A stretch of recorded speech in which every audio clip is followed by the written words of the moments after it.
أعوذ بالله من الشيطان الرجيم بسم الله الرحمن الرحيم الحمد لله رب العالمين وصلى الله على محمد وآله الطاهرين اللهم صل على محمد وآل محمد وعجل فرجهم اللهم كن لوليك الحجة ابن الحسن صلواتك عليه وعلى آبائه في هذه الساعة وفي كل ساعة وليا وحافظا وقائدا وناصرا ودليلا وعينا حتى تسكنه أرضك طوعا وتمتعه فيها طويلا. ایک صلوات پڑھیں محمد وآل محمد.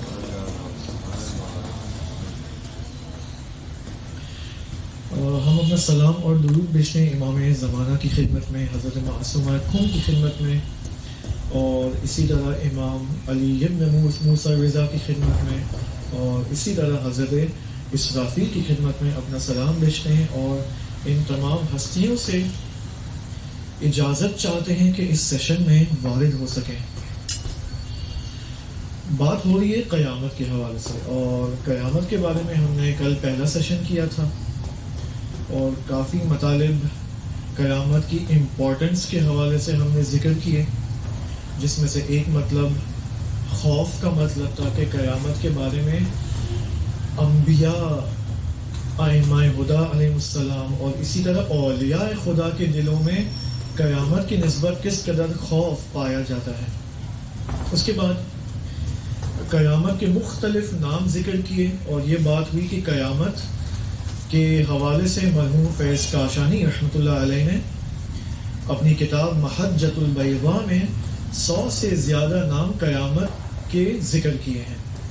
اور اب جس مرحلے میں ہم آخری پارٹ آف دا سیشن میں وارد ہوئے تھے، اور اس کو آج ہم تکمیل کریں گے، اور شاید اس سے ہمارا سروکار شاید کل تک رہے گا، وہ یہ ہے کہ قیامت کے مراحل اینڈ سٹیجز کیا کیا ہیں، شروع کہاں سے ہوگا. تو بات یہ ہوئی تھی کہ قیامت کے 3 مراحل ہیں. سب سے پہلا مرحلہ نفخ صور ہے. نفخ صور قیامت کا پہلا مرحلہ ہے، کہ جس کے نتیجے میں کیا ہوگا، ابھی ہم بتائیں گے واٹ از نفخ صور. نفخ صور کے نتیجے میں کیا ہوگا، تمام موجودات عالم، وہ موجودات جو عالم دنیا میں ہیں، وہ موجودات جو برزخ میں ہیں، عالم ملکوت میں ہیں، دیگر عوالم میں، سب کے سب اس عالم کے اندر نابود ہو جائیں گے، موت کا شکار ہو جائیں گے، سب کی حیات ختم ہو جائے گی. اس کے بعد ایک اور مرحلہ پیش آتا ہے، یعنی ایک اور نفخ صور حضرت اسرافیل کی جانب سے انجام پائے گا، کہ جس کے نتیجے میں تمام موجودات دوبارہ حیات پائیں گے اور پھر اپنے آپ کو صحرائے محشر میں پائیں گے. اور قیامت کا تیسرا مرحلہ کیا ہے، جنت یا جہنم، جس کو ہم کہہ سکتے ہیں دار الجزاء، جزا، سزا اور جزا کا گھر. یہ قیامت اور جنت اور جہنم کا ایک وصف اور توصیف. اب سب سے پہلا اتفاق اور ایونٹ قیامت کے حوالے سے کہ نفخ صور. اب بعض علماء نفخ صور کو جدا از صیحہ آسمانی لیتے ہیں. صیحہ، صاد سے صاد، یہ ہا اور تے، چھوٹا تے، اوکے، اس کو کہتے ہیں صیحہ. صیحہ آسمانی، ایک آسمانی چیخ، ایک آسمانی فریاد جو کہ پورے عالم پر یہ چیخ احاطہ کرے گی. اب بعض علماء کہتے ہیں کہ یہ چیخ جو ہے وہی نفخ صور ہے. بعض علماء کہتے ہیں نہیں، یہ الگ ہے، نفخ صور الگ ہے. اب یہ علماء کا اختلاف ہے، زیادہ ہم اس میں ایکسپرٹیز کی، یہ ایکسپرٹ بحث ہے، اس میں ہم وارد نہیں ہونا چاہتے. میں وہ آیت آپ کی خدمت میں جو اس صیحہ آسمانی کو بیان کرتی ہے وہ میں آپ کی خدمت میں پیش کرتا ہوں. سورہ یاسین آیت نمبر 48 اور 49. بسم اللہ الرحمن الرحیم. وَيَقُولُونَ، اور وہ لوگ کہتے ہیں، مَتَى هَذَا الْوَعْدُ، وہ وعدہ کہاں ہے، إِن كُنتُمْ صَادِقِينَ، اگر تم سچے ہو. مَا يَنظُرُونَ إِلَّا صَيْحَةً وَاحِدَةً تَأْخُذُهُمْ وَهُمْ يَخِصِّمُونَ، مگر یہ کہ ایک ایسی فریاد اور چیخ اس پورے عالم میں برپا ہوگی کہ جس کا کسی نے انتظار اور ایکسپیکٹ نہیں کیا تھا، اور لوگ اس چیخ سے پہلے اپنے اپنے معاملات میں امور کے اندر سرگرم ہوں گے، بزی ہوں گے، ناگہان یہ چیخ رونما ہوگی اور سب کو غافل گیر کر دے گی. فلا يستطيعون توصية ولا الى اهلهم يرجعون. اس وقت جب یہ چیخ رونما ہوگی کسی کو فرصت حاصل نہیں ہو، کسی کے پاس کوئی ٹائم نہیں بچے گا کہ میں اپنی وصیت تو کروں، حتیٰ کسی کو ٹائم نہیں ملے گا کہ وہ اپنے گھر واپس لوٹے. اس قدر انسان کو یہ چیخ اپنے اندر بزی کر دے گی، سرگرم اور حیران اور کنفیوز کر دے گی. ایک بجلی، اب جس طرح ایک بجلی آتی ہے، بادل گرجتے ہیں تو کیا ہوتا ہے، کیسی آواز آتی ہے، یہ تو انسان تحمل کر لیتا ہے، لیکن اگر اس سے بھی بڑی مقدار میں بادل ان کے درمیان ٹکراؤ ہو، اس کے نتیجے میں آواز آئے تو انسان کے دل میں لرزہ طاری ہوتا ہے. یہاں کس چیز کی بات ہو رہی ہے؟ ایک ایسی چیخ جو فقط پاکستان میں سنائی نہیں دے گی بلکہ پورے عالم میں ہر انسان کی سماعتوں تک، کانوں تک یہ آواز جائے گی اپنے پورے والیوم کے ساتھ. ایسی چیخ. امام صادق علیہ السلام اسی صیحہ کے بارے میں کیا فرماتے ہیں، دیکھیں، ذَلِكَ فِي آخِرِ الزَّمَانِ ذَلِكَ فِي آخِرِ الزَّمَانِ يُصَاحُ فِيهِمْ صَيْحَةٌ وَهُمْ فِي أَسْوَاقِهِمْ يَتَخَاصَمُونَ فَيَمُوتُونَ كُلُّهُمْ فِي مَكَانِهِمْ لَا يَرْجِعُ أَحَدٌ مِّنْهُمْ إِلَى مَنْزِلَةٍ وَلَا يُوصِي بِوَصِيَّةٍ.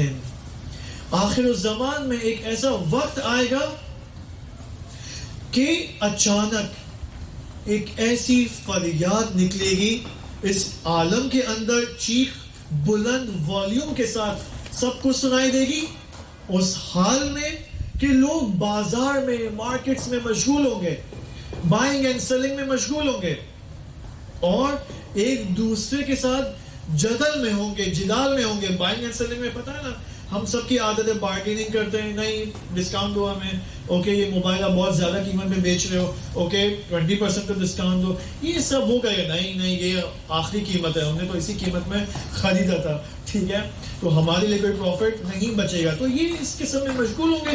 اچانک ایک چیخ آئے گی آسمان سے اور کسی کو فرصت حاصل نہیں ہوگی کہ وہ اپنے گھر واپس لوٹے، اور کسی کو حتیٰ امام فرماتے فرصت حاصل نہیں ہوگی کہ وہ وصیت بھی انجام دے سکے.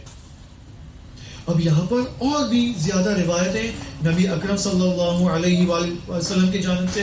مثال کے طور پر یہ چیخ ایسی ہوگی، نبی اکرم دیکھیں یہ کوالٹی اس چیخ کی کیسے بیان فرماتے ہیں کہ انسان اپنے منہ میں کھانے کا نوالا لے رہا ہوگا، اور اس سے پہلے کہ یہ نوالا اس کے شکم اور معدے تک پہنچے انسان یہاں پر بے ہوش ہو جائے گا، اس چیخ کی وجہ سے موت کا شکار ہو جائے گا. چرواہے اپنے حیوانوں کو پانی پلانے لے جا رہے ہوں گے، اس سے پہلے کہ وہ سیراب ہوں یہ چیخ آئے گی اور سب کو نابود کر دے گی. کسی کو اپنے کسی بھی امر میں اور امور میں کوئی فرصت حاصل نہیں ہوگی. اب یہ کیا ہے؟ یہاں پر علماء فرماتے یہ چیخ وہی نفخ سور ہے. سوال، واٹ از نفخ، واٹ از سور، یہ دیکھنا چاہتے ہیں. نفخ یعنی پھونکنا. پھونکنے کو انگلش میں کیا کہیں گے؟ سوری، ٹو بلو. ٹھیک ہے، بلو کرنا، پھونکنا، اس کو کیا کہتے ہیں؟ نفخ.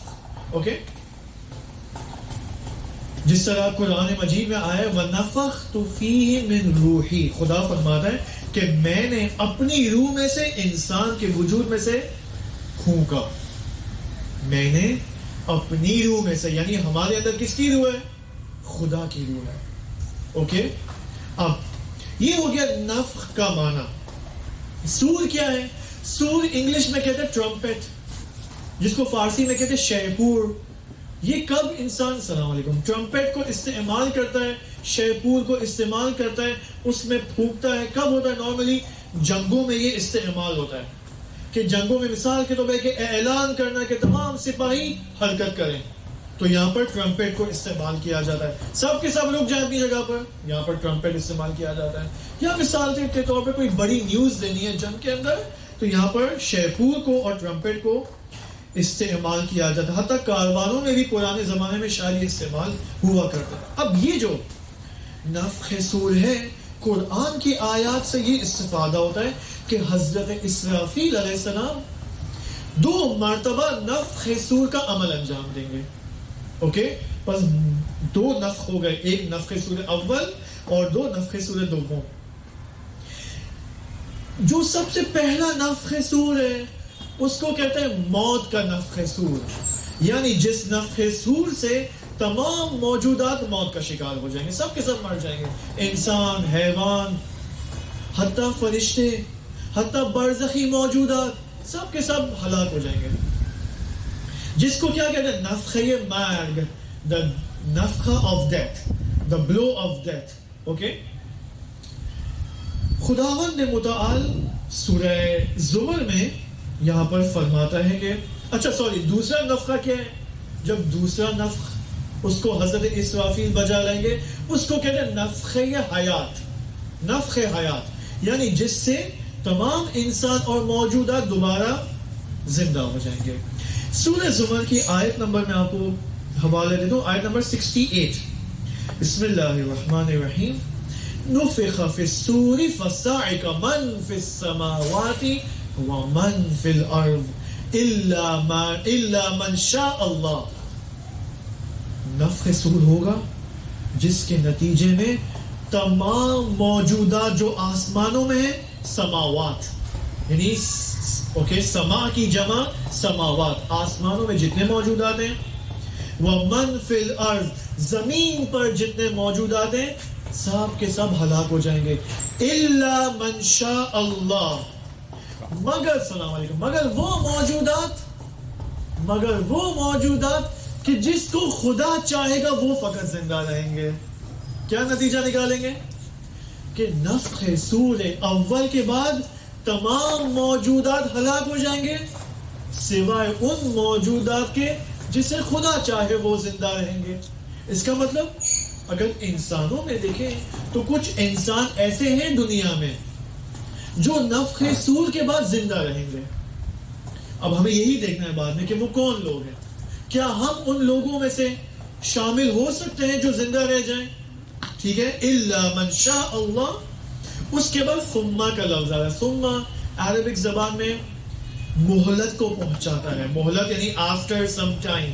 ثم نفخ فیہ اخری، ایک اور نفخ کو انجام دیا جائے گا. فاذا هم فیہا ینظرون، تو سب اپنے آپ کو کھڑا پائیں گے روزے قیامت اور صحرائے محشر کے اندر.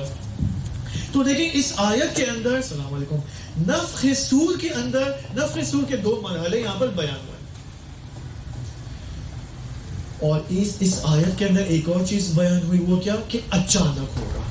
فصاعق، سب نابود ہو جائیں گے، کوئی ٹائم پیریڈ نہیں کہ یہ کب ہوگا. البتہ ظاہر سی بات ہے، یہ تو ہمیں معلوم ہے کہ یہ ظہور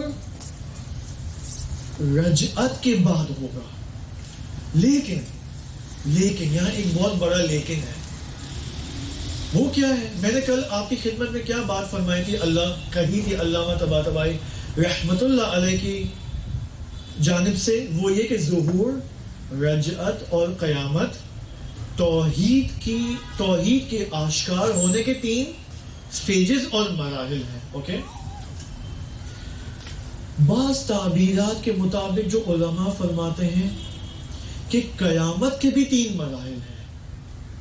ایک قیامت صغری، 2 قیامت وسطی، 3 قیامت کبری.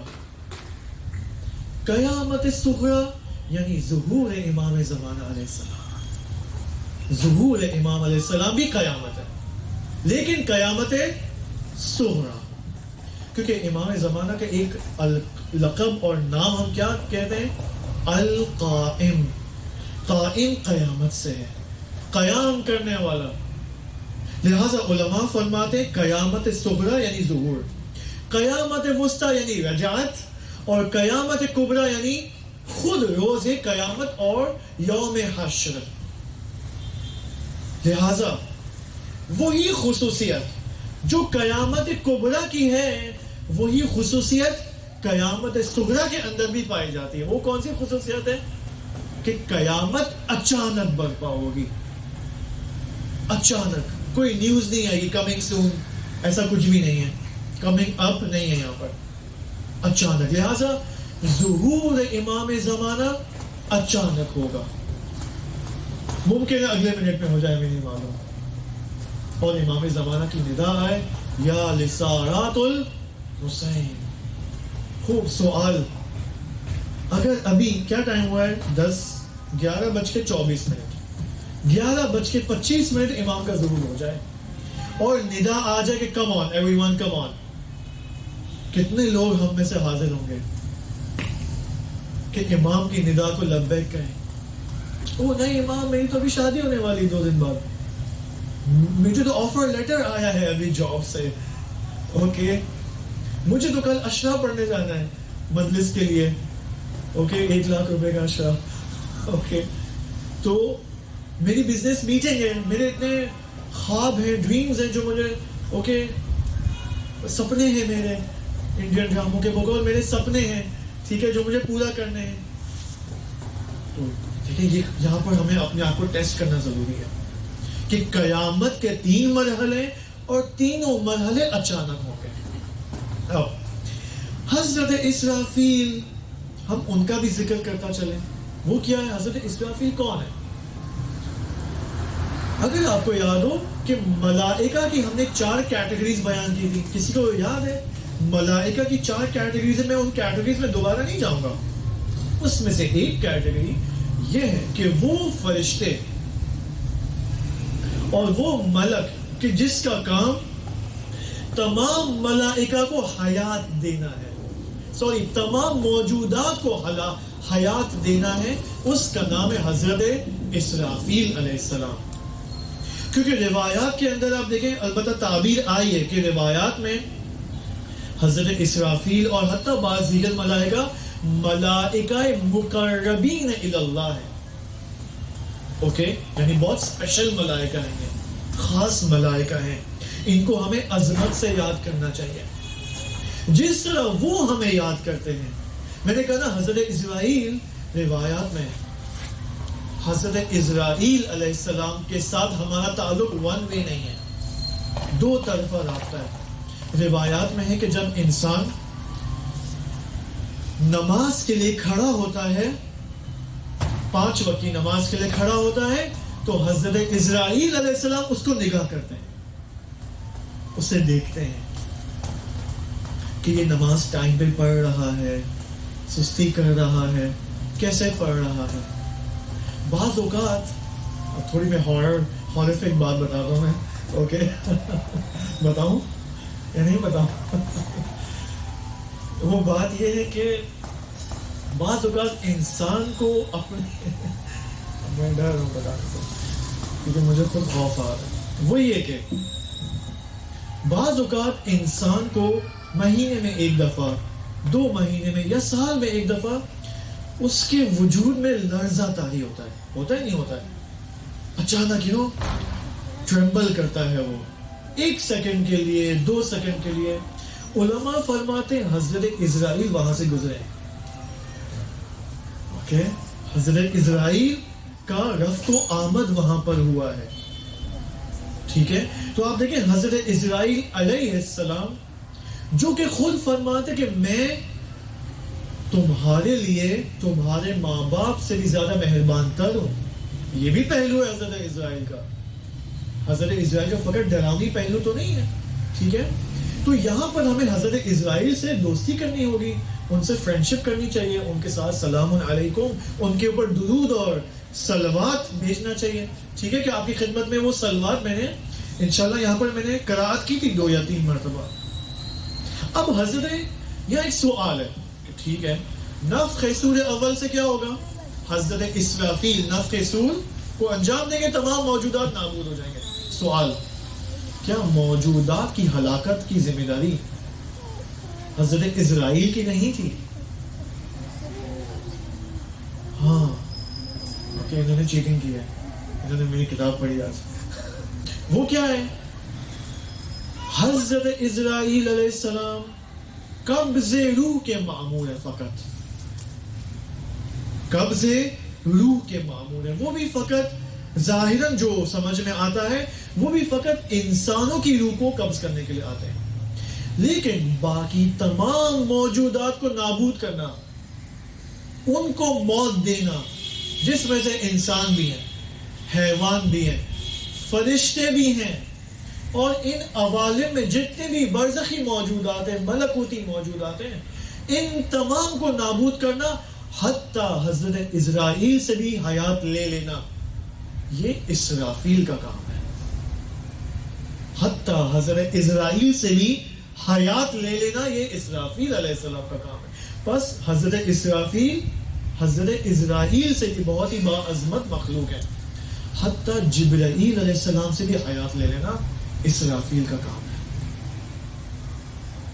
اور پھر نفخ صور دوم کے بعد، سیکنڈ نفخ صور کے بعد ان تمام موجودات کو حیات دینا بھی حضرت اسرافیل کا کام ہے. بس یہاں پر حضرت اسرافیل ظاہراً باقی تمام ملک سے عظیم تر ہیں، موت و حیات کے لحاظ سے البتہ. اب اس سور کی کیا کیفیت ہوگی، اس ٹرمپٹ کی، اس بلو آف دا ٹرمپٹ کی کیا کیفیت ہوگی؟ امام سجاد علیہ السلام سے ہم یہاں پر استفادہ کرتے ہیں. ایک صلوات پڑھیں محمد و آل محمد. امام سجاد علیہ السلام فرماتے ہیں کہ جو ٹرمپٹ ہوگا حضرت دیکھیں ٹرمپٹ سے مراد ابھی آپ کے اور میرے ذہن میں وہ ٹرمپٹ نہ آئے، وہ سور شیپور وہ ذہن میں فی الحال نہ آئے. دیکھتے ہیں امام سجاد پہلے کیا فرماتے ہیں کہ یہ ٹرمپٹ کیسا ٹرمپٹ ہے. فرماتے ہیں کہ یہ جو ٹرمپٹ ہے اور سور ہے اسرافیل علیہ السلام کے پاس، یہ ایک بہت بڑی شاخ ہے کہ اس شاخ کے دو طرف ہیں، دو اینڈز ہیں اس کے، اور ان دو شاخوں کا آپس میں فاصلہ زمین اور آسمان کی حد تک کا فاصلہ ہے.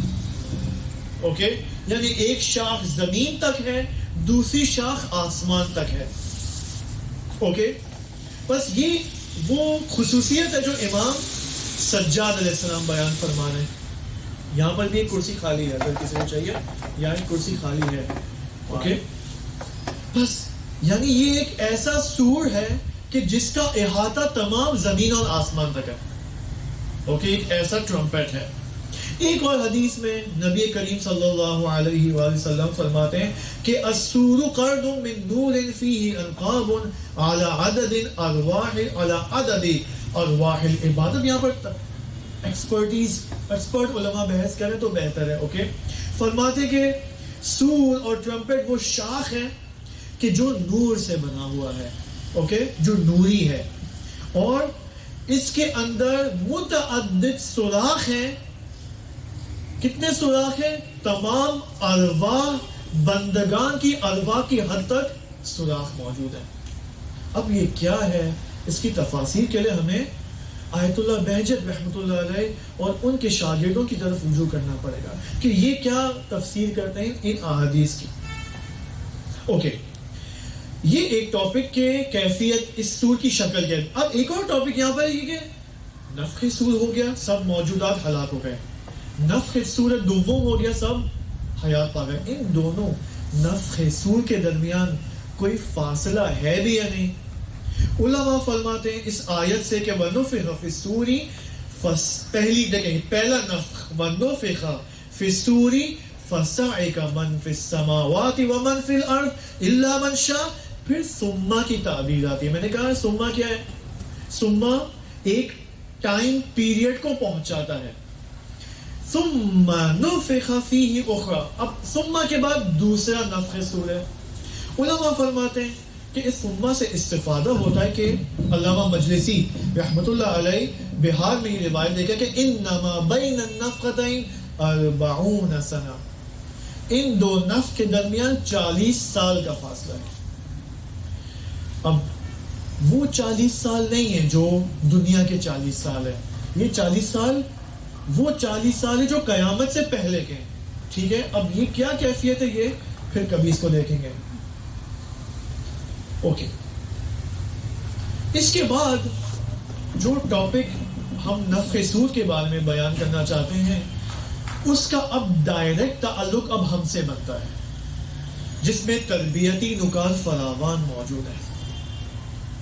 یہاں پر ایک آیت کریمہ سے میں آپ کی خدمت میں اس ٹاپک کو شروع کروں گا, وہ یہ کہ سورہ یاسین 49, ما ينظرون الا صیحة واحدة تأخذهم وهم يخصمون, کہ ایک ایسی فریاد ہوگی اس نفخ صور اول سے کہ سب کو اپنے لپیٹ میں لے لے گی, سب کو غافل گیر کر دے گی, اور سب اس حال میں کیا ہوں گے, اپنے بزنس ٹرانزیکشنز میں, اور کوئی رمضان ٹرانسمیشن دیکھ رہا ہوگا, کوئی موبائل خرید رہا ہوگا, کوئی سم کارڈ خرید, تو سب بلاخر کسی نہ کسی چیز میں مشغول ہے, اور اچانک سب موت, سب خوف میں مبتلا ہو جائیں گے, جس کے نتیجے میں سب پر موت واقع ہو جائے گی.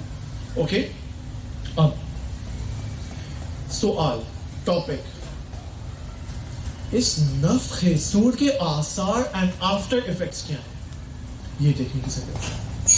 سب سے پہلا اثر, ہم کس کی بات, کون سے نفخ کی بات کریں, نفخ صور اول کی بات کریں. اوکے, سب سے پہلا اثر جو اس نفخ سے ہوگا وہ ہے خوف اور ہراس. پورے عالم کے اندر پورا عالم خوف میں مبتلا ہو جائے گا, ڈر میں مبتلا ہو جائے گا. قرآن فرماتا ہے سورہ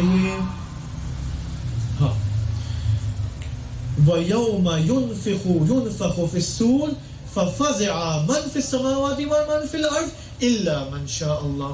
مگر کچھ لوگ ایسے ہیں دنیا میں کہ جو اس خوف کے اندر مبتلا نہیں ہوں گے. کون لوگ ہیں یہ واقعا ایسے لوگ ہیں, اور واقعا ایسے لوگ بھی ہیں جو اس خوف میں مبتلا ہو جائیں گے اور پریشان ہو جائیں گے اور برداشت نہیں کر پائیں گے اس چیخ و پکار کو. ہم کن میں سے ہوں گے, ہم پہلے طبقے میں سے ہوں گے, دوسرے طبقے, ہم الا من شاء اللہ میں سے ہوں گے, یا اس سے پہلے والے میں سے ہوں گے. فَإِذَا نُقِرَ فِي النَّاقُورِ فَذَلِكَ يَوْمَئِذٍ يَوْمٌ عَسِيرٌ عَلَى الْكَافِرِينَ غَيْرَ يَسِيرٌ. ایک ایسی سور کو پھونکا جائے گا, پھر قرآن کہتا ہے کہ فَذَلِكَ يَوْمَئِذٍ يَوْمٌ عَسِيرٌ, کتنا سخت دن ہوگا یہ دن. عَلَى الْكَافِرِينَ غَيْرُ يَسِيرٌ, لیکن کافرین کے لیے اور کفار کے لیے آسان نہیں ہوگا, کفار کے لیے آسان نہیں ہوگا. یہ ایک ایسا دن ہے کہ تمام اولیاء خدا اس سے پناہ مانگتے ہیں. خود نفخ صور اور اس کے نتیجے میں جو خوف اور ہراس ایجاد ہوگا, اولیاء خدا, ائمہ خدا علیہ السلام اس سے پناہ مانگتے ہیں. آپ دیکھیں امام علی علیہ السلام اپنی مناجات میں کیا فرماتے, مفاتیح میں مشہور مناجات ہے, مناجات کوفہ کے نام سے, اللہم انی اسألک الامان یوم لا ینفع مال ولا بنون. خدایا میں اس دن سے امان چاہتا ہوں کہ یہ دن ایسا ہوگا کہ نہ میرا مال مجھے فائدہ پہنچائے گا, نہ میری اولاد مجھے کوئی فائدہ پہنچا سکتی ہے. اتی اللہ الا من اتی اللہ بقلب سلیم, مگر وہ شخص کہ جس کو خدا نے قلب سلیم عطا کیا ہے. کیا عطا کیا ہے؟ قلب سلیم عطا کیا ہے. جس کا قلب سلیم ہو وہ امان میں ہوگا, اس دن امان میں ہوگا.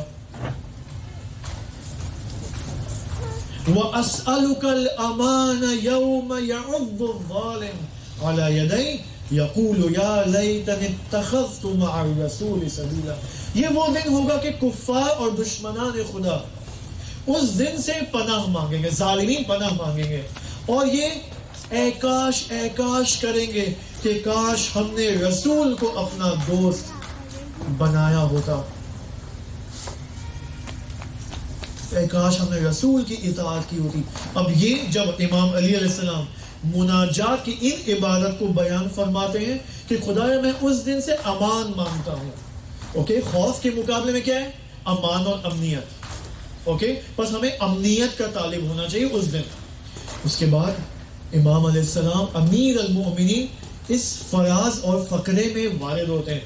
مولاي یا مولاي انت المولا وانا العبد, تو مولا ہے میں عبد ہوں. وَهَلْ يَرْحَمُ الْعَبْدُ إِلَّا الْمَوْلَى, اور عبد کے اوپر کون رحم کرے گا سوائے مولا کے. مولاي یا مولاي انت المالک وانا المملوک, تو مالک ہے اور میں مملوک ہوں. وَهَلْ يَرْحَمُ الْمَمْلُوكُ إِلَّا الْمَالِكُ, اور کیا مالک کے علاوہ اور کوئی ہے جو مملوک پر اپنی رحمت نازل کرے؟ کوئی بھی نہیں ہے. یعنی امام علی علیہ السلام کیا فرما رہے ہیں کہ وہ شخص اس دن امان پائے گا جو اعتراف کر لے, اقرار کر لے کہ میں فقیر ہوں, میں اس چیز کا مالک نہیں ہوں بھائی, میں اس موبائل کا مالک نہیں ہوں, اس کا میں اقرار کروں. آپ دیکھیں ہم کیسے اقرار کریں, سوال کیسے اس کے اوپر یقین لے آئیں. بعض اوقات ہم تھیوریٹیکلی تو کہتے ہیں دل میں, بات تو صحیح ہے بھائی, میں تو مالک نہیں ہوں, اوکے میں فقیر ہوں, بالکل خدا نے بھی کہا ہے. نہیں, بعض اوقات انسان جب مصلی پہ بیٹھا ہے نا, زبان پہ لے کے آئے, تسبیح پڑھے, میں فقیر ہوں, میں فقیر ہوں, میں فقیر ہوں. زبان پہ انسان جب لے کے آتا ہے نا تو یہ بات دل میں بھی اتر آتی ہے. کیونکہ یہاں پر دیکھیں کیوں زبان کیا ہے؟ زبان ظاہر ہے, دل کا یقین لانا باطن ہے. بات صحیح ہے؟ دیکھیں ٹھیک ہے, ہمیں یہ حکم دیا ہے خداوند سبحان نے, دینی تعلیمات نے, کہ آپ ظاہر سے شروع کرو اور باطن کے اندر داخل ہو, ظاہر سے باطن میں جاؤ. خوب ظاہر کیا ہے؟ فقط دل میں رکھ لینا کافی ہے کہ میں فقیر نہیں, آپ اس کو زبان پہ لے کے آؤ. خدایا میں فقیر ہوں, تو غنی ہے. کیوں ہمیں ان دعاؤں کو پڑھنے کا کہا گیا ہے؟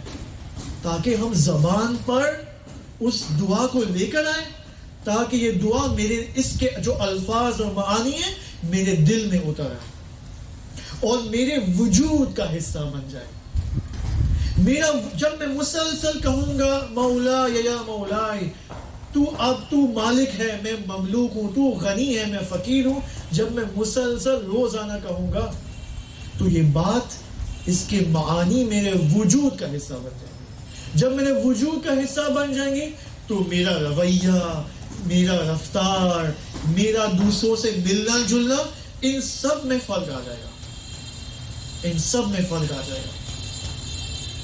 لہذا مولا یا مولاي انت المولا وانا العبد. خوب, اس مناجات امام علی کا خلاصہ کیا ہے کہ خدائے مجھے امان چاہیے, مجھے پیس اینڈ سیکیورٹی چاہیے اس دن جب کسی کے ہاں کسی کو وہ پیس اینڈ سیکیورٹی اور امنیت نصیب نہیں ہوگی. اور یہ پیس اینڈ سیکیورٹی اور امن اور امنیت فقط تیرے ہاں نصیب ہو سکتی ہے, تیرے ہاں مجھے مل سکتی ہے. اور کوئی اس عالم میں کوئی قادر نہیں ہے, کوئی پولیٹیشین, کوئی آفیشل اور کوئی مسئول قادر نہیں ہے کہ مجھے وہ امنیت فراہم کر سکے. سوال, جب فرض کریں اس وقت, فرض کریں ہم سب کا فیوریٹ پریزیڈنٹ حاکم ہے, اوکے, جب نفخ صور انجام ہوگا حضرت اسرافیل کی جانب سے تو یہ پریزیڈنٹ مجھے بچانے آئے گا. خوب, اس کو بھی تو بچنے کے لیے امان اور امنیت چاہیے. یہ تو اپنے پارلیمنٹ کے کمروں میں تو یہ پناہ نہیں لے سکتا, یہاں پر اس کو اس کے جو آفیسز ہیں وہ کام نہیں آئیں گے, محل اور پیلیسز کام نہیں آئیں گے اس کو. لہذا سب سے اہم چیز امن و امان ہے. دیکھیں یہاں پر قرآن کی آیت, لا يحزنهم الفزع الاکبر. اب سوال, کون لوگ ہیں جو قیامت کے نفخ سور اول سے پناہ لے سکیں گے اور کامیابی سے پناہ پا جائیں گے, امن و امان میں آ جائیں گے. سب سے پہلے معصومین علیہ السلام, کیونکہ میں نے کہا نا نفخ سور فقط دنیا کے لیے نہیں ہے, ان عوالم کے اندر بھی یہ نفخ سور کا اثر ہوگا کہ جس کے نتیجے میں تمام فرشتے نابود ہو جائیں گے, تمام مخلوقات اس پورے یونیورس میں نابود ہو جائیں گے. یہ سارا آسمان و زمین نیچے آ جائے گا, کہکشانات نیچے آ جائیں گے, پہاڑ نابود ہو جائیں گے, سب کچھ ہوگا. معصومین علیہ السلام امان میں ہوں گے, اور وہ لوگ جو معصومین کی ولایت کے امبریلا اور چھتری کے نیچے ہوں گے, یہ وہ لوگ ہیں جو امان پا سکتے ہیں. کون لوگ ہیں جو معصومین کی ولایت کے تحت آ سکتے ہیں؟ فقط اقرار سے تو کام نہیں چلے گا. اقرار کر کے پھر میں نماز ٹائم پہ نہیں پڑھوں, اس سے تو کام نہیں چلے گا. وہ لوگ معصومین کی ولایت کے تحت آ سکتے ہیں جن کی زندگی میں ذرہ برابر ظلم نہ ہو, جن کی زندگی, جن کا وجود سراپا عمل صالح اور عمل حسنہ سے بھرا ہوا ہو. وہ لوگ معصومین کی ولایت کے نیچے آ سکتے ہیں. الذین, قرآن کی آیت دیکھیں, الذین آمنوا, سورہ انعام آیت نمبر 82, الذین آمنوا, وہ لوگ جو ایمان لائے, ولم یلبسوا ایمانہم بظلم, اور ان کے ایمان کے اندر ظلم کا کوئی مکسچر نہیں ہے, ظلم کے ساتھ ان کا ایمان مخلوط نہیں ہے. دیکھیں آگے کیا ہے, اولئک لہم الامن, ان کے لیے امن و امنیت ہے اس دن روز قیامت نفخ صور کے بعد. یہ وہ لوگ ہیں. سوال, جن لوگوں کا وجود عمل صالح سے بھرا ہوا ہو اور اصلاً ان کے وجود میں گناہ نہ ہو, ان کو خدا نے کیا لقب دیا ہے؟ کون سا مقام, نہ فقط لقب, کون سا مقام دیا ہے؟ وہ مقام کیا ہے؟ اس مقام کو کہتے ہیں یا ایتھا النفس المطمئنہ, نفس مطمئنہ کا مقام. لہذا آپ دیکھیں روز عاشورہ, جب پورا عالم 61 ہجری روز عاشورہ میں پورا عالم مضطرب تھا, سٹریس کے اندر تھا, ایک شخصیت تھی جو فقط اور فقط اس کا پورا وجود سکون اور آرامش میں تھا, اور اس کو خطاب کیا گیا کہ یا ایتھا النفس المطمئنہ, یعنی کون؟ امام حسین علیہ السلام.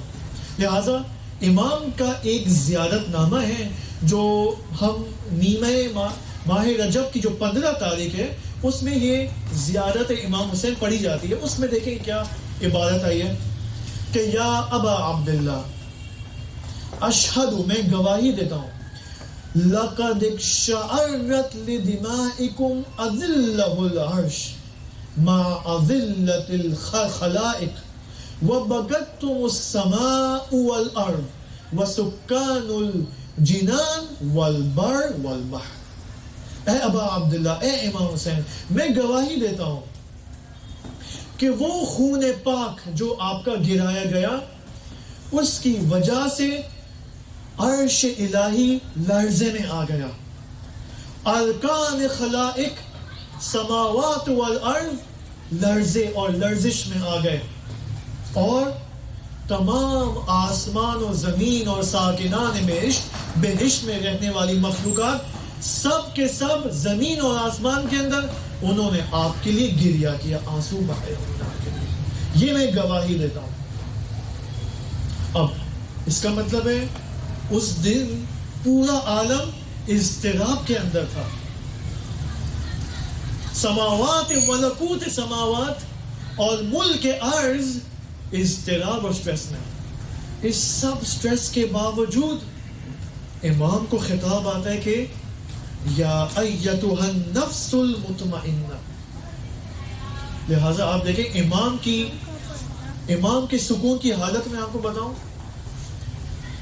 کہ مسائل میں بھی ہم یہ جملے پڑھتے ہیں شب عاشور اور خصوصاً روز عاشور کہ شمر العین جلس علی صدر الحسین علیہ السلام. یہ لعین شخص امام حسین علیہ السلام کے مبارک سینے پہ آیا, اپنا پاؤں رکھا,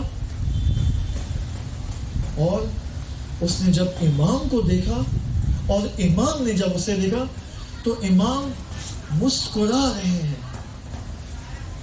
امام اس مسکراہٹ کی حالت میں اسے دیکھ رہے ہیں اور پھر اس کو سوال کر رہے ہیں کہ اے شمر, تو جانتا ہے میں کون ہوں؟ میں تیرا امام ہوں. تو جانتا ہے تو کس کو ذبح کرنے والا ہے؟ تیرا امام ہوں میں. یعنی اب بھی امام حسین علیہ السلام شمر کی ہدایت کے لیے کوشش کر رہے ہیں. اسی وجہ سے ہماری کیا مینٹیلٹی ہے؟ شمر کون ہے؟ لعین, لعنت اللہ علیہ. یعنی اشقیاء میں سے ہے نا شمر, سب سے شقی ترین ہے. اس کی بھی ہدایت کے لیے امام کوشش کر رہے ہیں. اور ہماری کیا مینٹیلٹی ہے؟ یار یہ دیکھو گلی کا بندہ ہے خدا, اس کو خدا شاید کبھی بھی ہدایت نہیں کرے گا. ہماری یہ مینٹیلٹی ہے. ایک تو ہم اپنے آپ کو بہت ہدایت یافتہ سمجھتے ہیں اور دوسروں کو بہت گمراہ سمجھتے ہیں. نہ فقط دوسروں کو گمراہ سمجھتے ہیں بلکہ دوسروں کی ہدایت کی امید بھی نہیں رکھتے ہیں. یہ تو میں مومنین کی بات کر رہا ہوں, ورنہ ہمارے علماء اپنی دعاؤں میں یہ کہتے ہیں کہ خدایا اگر دشمنان اسلام قابل ہدایت نہیں ان کو نابود فرما. ایسی دعا ہونی چاہیے کہ دشمنوں کی بھی ہدایت کرنے کی کوشش کرنی چاہیے. لہٰذا یہ امام حسین علیہ السلام ہمیں اپنے آپ کو اس نفس سے مطمئنہ کے مقام تک پہنچانا ہوگا. البتہ اس مقام نفس مطمئنہ جو کہ امام حسین کے وجود میں تھا, شاید ہم اس مرتبے, اس عالی مرتبے تک نہ پہنچ پائے, لیکن یقیناً نفس مطمئنہ کے پائین تر مقام تک تو پہنچ سکتے ہیں. اس چھوٹے لیول پر تو پہنچ سکتے ہیں تاکہ اس روز قیامت جو کہ نفخ صور اول ہے وہاں پر ہم امن و امان میں آ جائیں. یہی نفس مطمئنہ کا اگزامپل آپ کو ملتا ہے حضرت ابراہیم علیہ السلام کے قصے میں. کہ آپ دیکھیں حضرت ابراہیم کا یقین کس قدر اوج پہ ہے. جب انہیں اس آگ کے اندر ڈالا گیا منجنیق سے, تو یہاں پر جبرائیل امین علیہ السلام آتے ہیں اور فرماتے ہیں کہ اے ابراہیم حل لک من حاجہ, کیا تجھے کوئی حاجت ہے؟ تو یہاں پر ابراہیم علیہ السلام کیا فرماتے ہیں؟ اما الیک فلا, حاجت ہے تجھ سے نہیں ہے, لیکن تجھ سے نہیں ماننی مجھے. حسبی اللہ و نعم الوکیل, خدا میرے لیے بس ہے, خدا میرے لیے کافی ہے. نعم الوکیل ہے. وکیل کون ہوتا ہے؟ وکیل جو انسان کی وکالت کرتا ہے. توکل اسی سے ہے. توکل کرنے کا مطلب یہی ہے. میں کہتا ہوں میں اللہ پر توکل کرتا ہوں, یعنی میں نے اللہ کو اپنا وکیل مانا ہے اپنی زندگی کے تمام امور کے لیے. یہی تو توکل ہے. نعم الوکیل. اس کے بعد حضرت یہاں پر روایات کے اندر ہے کہ بادل اور دیگر تمام آسمانی مخلوقات حضرت ابراہیم کی مدد کے لیے آتی ہیں اور حضرت ابراہیم تمام کو ٹھکرا دیتے ہیں. پھر جبرائیل علیہ السلام کیا فرماتے ہیں؟ ٹھیک ہے تم مجھ سے نہیں مانگو, خدا سے تو مانگ لو.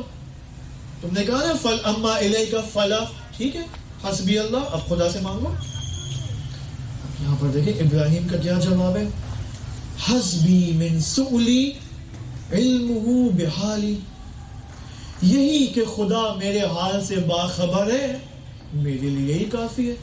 مجھے مانگنے کی بھی ضرورت نہیں ہے اپنی زبان سے, کیونکہ خدا جانتا ہے میری کیا حالت ہے.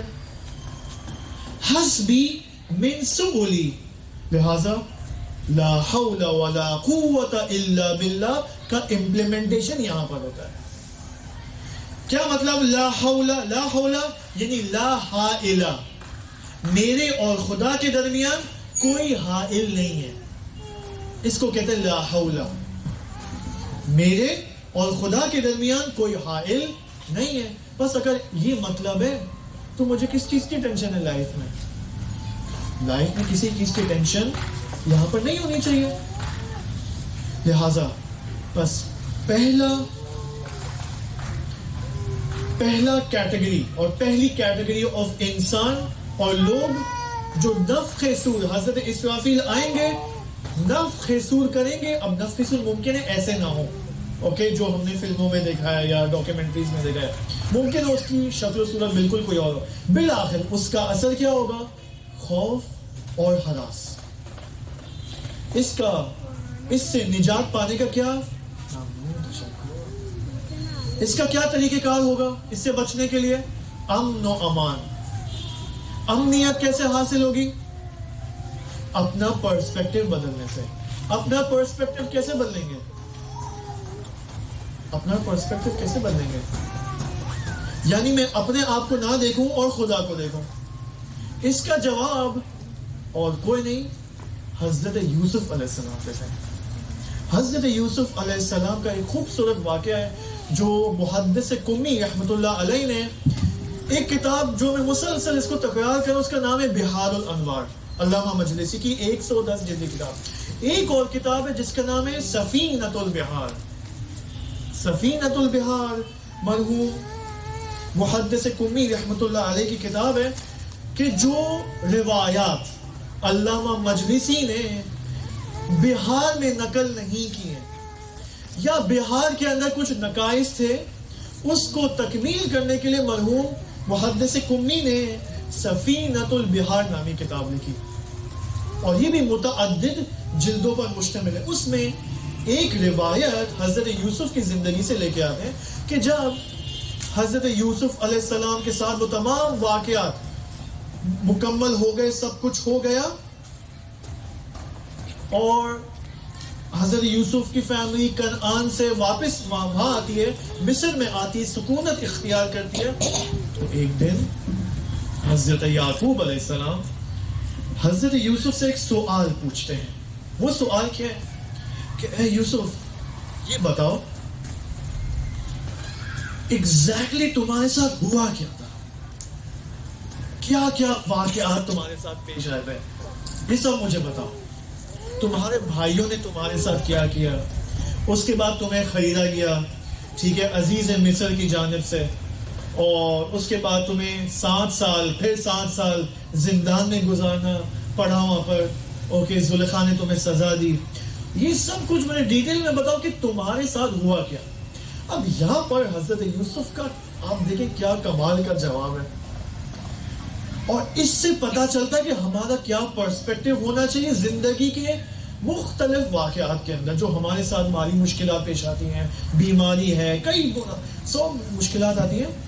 یا ابت، اے میرے بابا جان، لا تسألنی عما فعل بی اخوتی واسألنی عما فعل اللہ.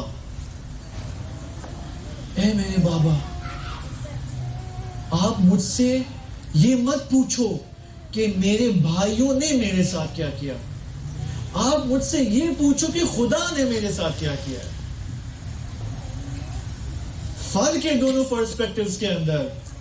اگر میں آپ کو یہ بتاؤں کہ میرے بھائیوں نے میرے ساتھ کیا کیا ہے، تو میرے بھائیوں نے میرے ساتھ بہت ظلم کیا ہے، مجھے مکے مارے ہیں، مجھے کنویں میں ڈال کے پھینکا ہے، اور میرے ساتھ یہ ظلم کیا ہے، پھر زلیخا نے میرے ساتھ یہ کیا ہے، اور یہ اور وہ، اور ٹھیک ہے، اتنے واقعات میرے ساتھ پیش آئے کہ 45 قسطوں پر الحمدللہ فلم بھی بن گئی. مرحوم سلحشور رحمۃ اللہ علیہ نے یہ فلم بنائی ہے کہ آیت اللہ جنتی حافظہ اللہ فرماتے ہیں کہ مرحوم سلحشور کا یہ سیریل بنانا حضرت یوسف کا، یہ ان کو جنت میں لے جانے کے لیے کافی ہے. اس قدر بڑا کام کیا ہے مرحوم سلحشور نے.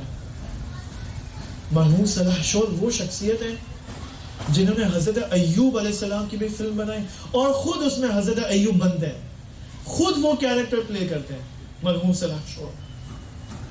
اس کے بعد اصحاب کہف بنانے والے مرحوم سلحشور ہیں. حضرت یوسف مرحوم صلاح شور رحمۃ اللہ علیہ, اور ان کا ایک اہم پروجیکٹ جو وہ بنانے والے تھے اور جو نہیں بن پایا, اور الحمدللہ دوسرے ڈائریکٹرز اب بنا رہے, وہ ہے حضرت موسیٰ علیہ السلام کا سیریل, جو کہ شاید حضرت یوسف علیہ السلام کی سیریل سے بھی اس کے ایپیسوڈ زیادہ ہوں گے, شاید 75 ایپیسوڈ تک وہ بن جائے گی وہاں تک. تو آپ دیکھیں یہ وہ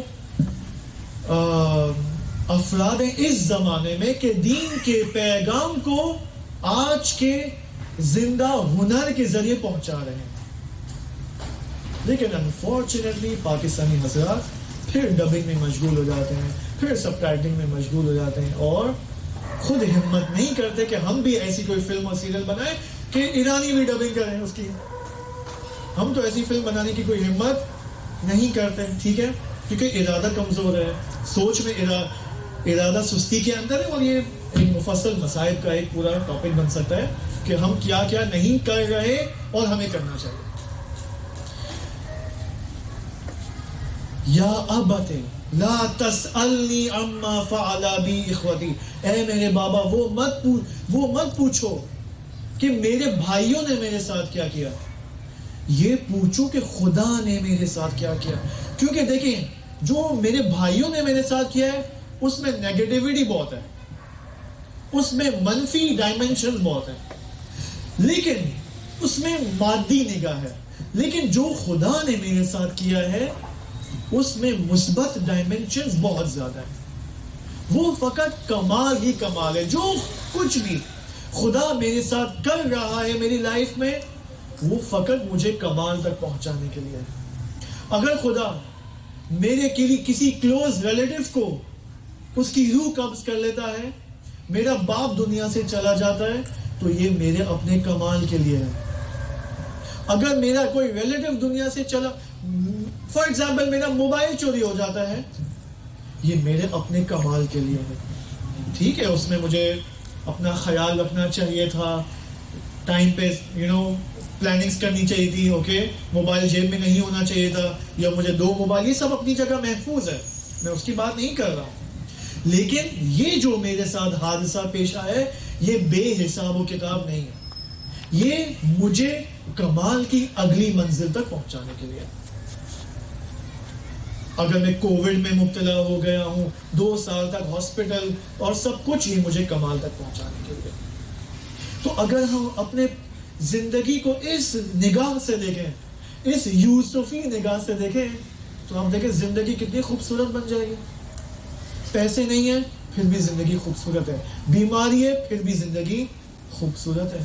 ہم اس کی طرح بنے, اس عالم کی طرح کہ جس کو اللہ نے کینسر میں مبتلا کیا اور بعد میں ایک شخص آیا اس کی عیادت کے لیے اور اس سے پوچھا کہ آغا صاحب کیا حال ہے, ہاؤ آر یو, تو اس نے کہا الحمدللہ مجھے ٹائیفائڈ نہیں ہے, مجھے ٹیوبرکلوسس نہیں ہے, مجھے کووڈ نہیں ہے, مجھے یہ نہیں ہے, میں بالکل ٹھیک ہوں.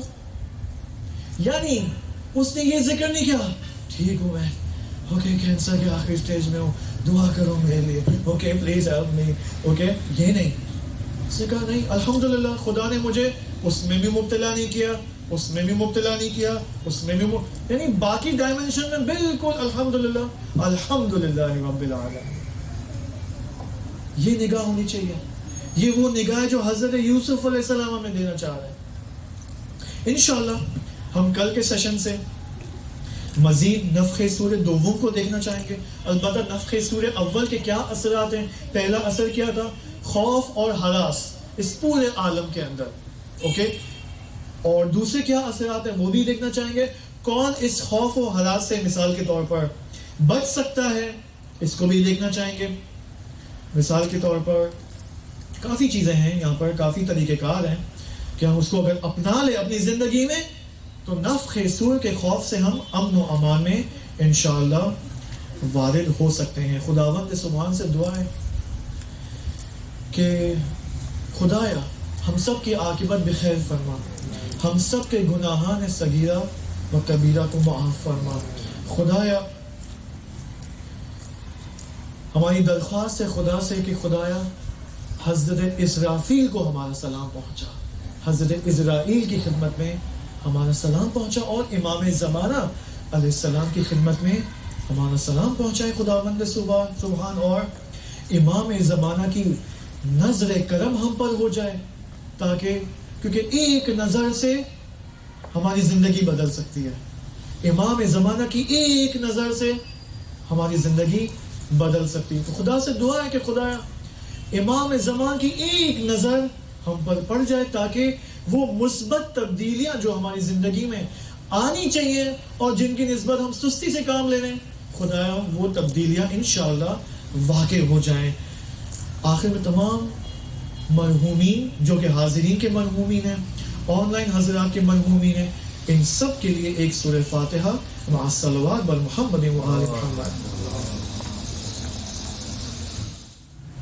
جی حضرت یوسف علیہ السلام کے جو بقایا بھائی تھے 6 یا 7 جو بھی ہیں، ان کو کیا سزا ملے گی عالم برزخ میں، یا ان کو معاف کر دیا جائے گا؟ اگر خدا نے ان کی توبہ قبول کر لی، جو کہ کر لی ہے، تو ان کو اب سزا نہیں ملے، انہوں نے نبی کو ستایا ہے۔ لیکن آخر میں آپ دیکھیں، انہوں نے حضرت یعقوب علیہ السلام نے ان کے لیے مغفرت طلب کی، ٹھیک ہے، اور خدا نے ان کی مغفرت کی، تب جا کے قصہ آگے بڑھتا ہے، ٹھیک ہے۔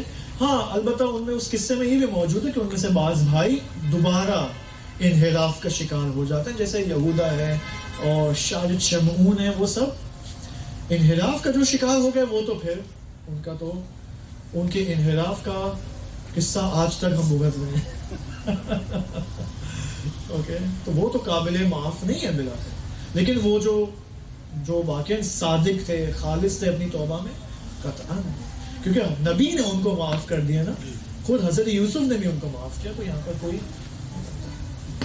التماس سے دعا، خدا حافظ۔